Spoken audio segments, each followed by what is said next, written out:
எடப்பாடி பழனிசாமியெல்லாம் நாங்கள் வந்து முதல்வர் வேட்பாளராக ஏற்றுக்க முடியுமா? என்னங்க அதை சொன்னாங்க, நமக்கு தலைக்கவார் அப்படின்னு வெளில வந்துட்டேன், வேற ஒன்றும் இல்லை அப்படின்ற மாதிரி பேசியிருக்காரு. யார் அவர்? அமமுக பொதுச் செயலாளர் டிடிவி தினகரன் அவர் தான். அவர் என்னன்னா, இப்போ கூட்டணியிலேருந்து நாங்கள் வெளியே வர்றோம்பா அப்படின்னு சொல்கிறார். ஏன் அப்படின்னு காரணம் சொன்னால், எடப்பாடி பழனிசாமி அவர்களெல்லாம் முதல்வர் வேட்பாளராக அறிவிக்கிறாங்க, என்னத்த கூட்டணி அது, இதெல்லாம் நம்ம என்ன பண்ணுறது அப்படின்ற மாதிரி டென்ஷன் சொல்கிறார். அப்போ அவங்களுக்கெல்லாம் ஒரு டவுட் வரும். முன்னாடி அவர் வந்து இந்த கூட்டணியில் முதல்வர் வேட்பாளராக அறிவிக்கிறவங்கள நாங்கள் ஆதரிப்போம்னு சொல்லியிருந்தாரே அப்படின்னு கேட்டால், அதுக்கு அவர் வந்து என்ன விளக்கம் கொடுக்குறாருன்னா, அவங்க அறிவிக்கிற முதல்வர் வேட்பாளரை நாங்கள் ஏற்கும் பட்சத்தில் அவங்களுக்கு நாங்கள் ஆதரவு கொடுப்போம். அப்படி எங்களுக்கு அதில் வந்து ஏற்றுக்கல, எங்களால் ஏற்றுக்க முடியலன்னா முடிஞ்சு போச்சு அப்படின்ற மாதிரி ஒரு ஸ்டாண்டில் தான் ஆல்ரெடி சொல்லியிருந்தேன். இப்போ எங்களால் ஏற்றுக்க முடியாது, எடப்பாடி பழனிசாமி அவர்களை முதல்வர் வேட்பாளராக எங்களால் ஏற்றுக்க முடியாது, அதனால் நாங்கள் வாக் அவுட்டு போகிறோம்ப்பா, கூட்டணியிலேருந்து வெளியே வர்றோம் அப்படின்ற மாதிரி விளக்கத்தை கொடுத்துருக்காரு டிடிவி தினகரன் அவர்கள். எந்த காரணத்தை கொண்டும் பழனிசாமி ஏற்றுக்கொள்ள முடியாது. நாங்கள் சொல்றதுல ஏதாவது குறை இருந்தால் சொல்லுங்கள். 4 மாதம் நான் என்றைக்குமே அமித்ஷா அவர்கள் அறிவிக்கின்ற வேட்பாளரை ஏற்றுக்கொள்ளும் பட்சத்தில் நாங்கள் ஆதரிப்போம் தான் சொல்லியிருக்கேன். நீங்க அதை தாண்டி பழனிசாமி ஏற்றுக்கிட்டே நீங்க சொல்லியிருந்தேன், நீங்க சொன்னீங்கன்னா நான் ஏற்றுக்கிறேன். அதே மாதிரி எந்த ஒரு முறை கேட்டப்போ கூட தேனியில் ஒரு ரிப்போர்ட்டர் வெற்றி கேட்டப்போ கூட அவர் எங்க கூட்டணிக்கு தான் உங்க பழனிசாமி வந்திருக்காருன்னு நான் சொன்னேன். ஏன் அமைதியா இருந்தேன்னா, நான் நம்பினேன் சிலர் நலம் விரும்பிகள் முதலமைச்சர் வேட்பாளர் நல்ல வேட்பாளர் அறிவிக்கப்படுவார், நீங்கள்லாம் உங்களுக்கெல்லாம் எந்த தர்ம சங்கடம் இருக்காதுன்னு சொன்னதை நம்பி இருந்தேன்.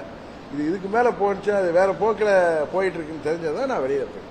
வேற ஒண்ணு இதுல பெரிய காரணம் எனக்கு தூண்டுதல், அவர் தூண்டினா, இதெல்லாம் யாரும் என்ன தூண்ட முடியுமா? அடுத்ததான் மேற்கொண்டு என்ன அப்படின்னு பார்த்தீங்கன்னா, இப்போ நயினார் நாகேந்திரன் அவர்கள் என்ன சொல்லியிருக்காரு பேசும்போது, டிடிவி தினகரன் அவர்கள் எடப்பாடி பழனிசாமி அவர்களை முதல்வர் வேட்பாளராக ஏற்றுக்கிட்டு தான் சொன்னார் அப்படின்ற மாதிரி ஒரு இடத்துல சொல்லியிருக்காரு போல. அதை வந்து மறுத்திருக்காரு டிடிவி தினகரன் அவர்கள். நயினார் நாகேந்திரன் அவர்கள் தவறாக புரிஞ்சுக்கிட்டு சொல்கிறாரு, நான் வந்து எடப்பாடி பழனிசாமி அவர்களை முதல்வர் வேட்பாளராக எந்த இடத்துலையுமே ஏற்றுக்கிட்டது கிடையாது. எப்படி ஏற்றுக்க முடியும்? நாங்கள் ஏற்றுக்கிட்டதே கிடையாது.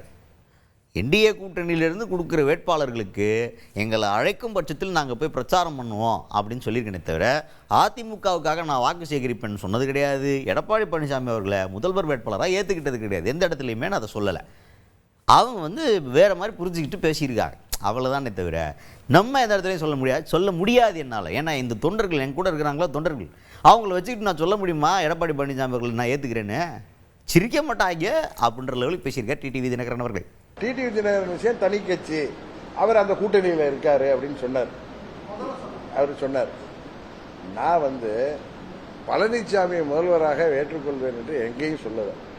அது நயினார் நாகேந்திரன் தவறதா சொல்றாரு. ஒரு முறை என்ன ஊடக நண்பர்கள் அதிமுகவுக்கு வாக்கு கேட்பீங்களா கூட்டணியிலன்னு கேட்டாங்க. அப்ப கூட நான் என்ன பதில் சொல்லியிருக்கேன்னா, தேசிய ஜனநாயக கூட்டணியை சேர்ந்த 234 தொகுதிகளிலும் வேட்பாளர்களுக்கு அழைக்கின்ற பட்சத்தில் நான் பிரச்சாரம் செய்வேன் தான் சொன்னேன். அழைக்கின்ற பட்சத்தில் அதை நீங்களே அதிமுக ஓட்டு கேட்பேன்னு சொல்லி நீங்க கேப்ஷன் போட்டா அதுக்கு நான் பொறுப்பா? நான் உள்ளார சொன்ன பதில் கிளியரா இருக்கும்.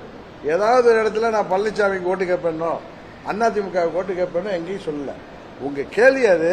நான் சொன்னது என்டிஏ கூட்டணியின் 234 தொகுதியிலையும் எங்களது வேட்பாளர்களுக்கு என்னை அழைக்கின்ற பட்சத்தில் நான் ஓட்டு கேட்பேன் தான் சொல்லியிருக்கேன் தவிர, நான் ரொம்ப கேர்ஃபுல்லா இருந்தேன். இன்னொன்னு, எங்கள் நிர்வாகிகளும் எங்கள் தொண்டர்களும் பழனிசாமியை நான் முதலமைச்சர் வேட்பாளராக ஏற்றுக்கொண்டேன் என்று சொல்லவும் முடியுமா? யாராவது ஏற்றுக்கொள்வார்களா? நீங்க சொல்லுங்க.